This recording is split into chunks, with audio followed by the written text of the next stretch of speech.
ತುಮಕೂರು ಜಿಲ್ಲೆಯ ಚಿಕ್ಕನಾಯಕನಹಳ್ಳಿ ತಾಲೂಕು ಕಚೇರಿಯಲ್ಲಿ ವಯೋವೃದ್ಧ ರೈತರೊಬ್ಬರು ತಮ್ಮ ಸಮಸ್ಯೆಗಳನ್ನು ಇಂಗ್ಲಿಷ್ ಹಾಗೂ ಹಿಂದಿಯಲ್ಲಿ ವಿವರಿಸುವ ಮೂಲಕ ಸಾರ್ವಜನಿಕರ ಗಮನ ಸೆಳೆದಿದ್ದಾರೆ. ಅಹವಾಲು ಸಲ್ಲಿಸಲು ಬಂದ ರೈತ ನಿರಂತರವಾಗಿ ವಿವಿಧ ಭಾಷೆಗಳಲ್ಲಿ ಮಾತನಾಡುತ್ತಿರುವುದನ್ನು ಕಂಡು ಶಾಸಕ ಸಿಬಿ ಸುರೇಶ್ ಬಾಬು ಸಹ ಅಚ್ಚರಿ ವ್ಯಕ್ತಪಡಿಸಿದ್ದಾರೆ. ಈ ಸಂದರ್ಭದ ವಿಡಿಯೋ ಇದೀಗ ಸಾಮಾಜಿಕ ಜಾಲತಾಣಗಳಲ್ಲಿ ಭಾರೀ ವೈರಲ್ ಆಗಿದೆ.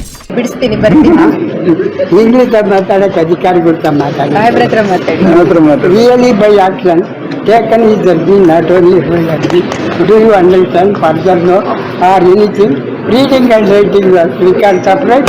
There is no pending, sir. Everybody of this dependent.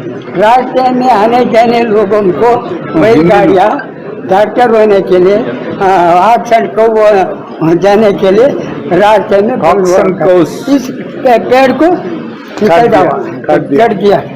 इसके खाली मर पूछकर ತಾಲೂಕು ಕಚೇರಿ ಎದುರು ನಿಂತು ತಮ್ಮ ನೋವು ಮತ್ತು ಸಮಸ್ಯೆಗಳನ್ನು ಮನಕಲುಕುವ ರೀತಿಯಲ್ಲಿ ವಿವರಿಸಿದ ರೈತನ ಮಾತುಗಳು ಅನೇಕರ ಮನಸ್ಸು ತಟ್ಟಿವೆ. ಅವರ ಮಾತುಗಳಲ್ಲಿ ಸಂಕಷ್ಟದ ನೋವು ಮಾತ್ರವಲ್ಲ, ನ್ಯಾಯಕ್ಕಾಗಿ ಹೋರಾಡುವ ಶಕ್ತಿಯೂ ಸ್ಪಷ್ಟವಾಗಿ ಕಾಣಿಸಿಕೊಂಡಿದೆ ಎಂದು ನೆಟ್ಟಿಗರು ಪ್ರಶಂಸಿಸಿದ್ದಾರೆ. ಗ್ರಾಮೀಣ ಜನರ ಸಮಸ್ಯೆಗಳಿಗೆ ಸ್ಪಂದನೆ ಸಿಗಬೇಕೆಂಬ ಒತ್ತಾಯವೂ ಈ ಘಟನೆಯ ಮೂಲಕ ಕೇಳಿಬಂದಿದೆ.